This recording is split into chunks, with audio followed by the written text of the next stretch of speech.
8-lapselisest perest pärit Edgar Valteri lapsepõlv oli täis hulgaliselt iseseisvaid avastusi ning nii kujunes temast kunstnik, kes oskas enda ümber märgata silmale nähtamatut. Nii nagu olid tema raamatu illustratsioonid täis värve ja rõõmu, nii on ka tema maalidele iseloomulikud eriliselt kumav valgus, elurõõm ja tarkus.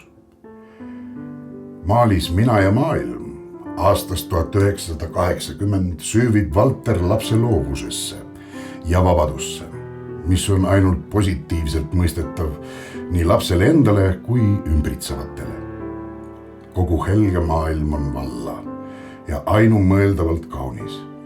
Lapse loovust sümboliseerib mahedalt rõõmus värvigamma looduse ja maa puhul ning kontrastina on tüdruk ise edasi antud sümpaatse detailsuse ja meisterlikkusega.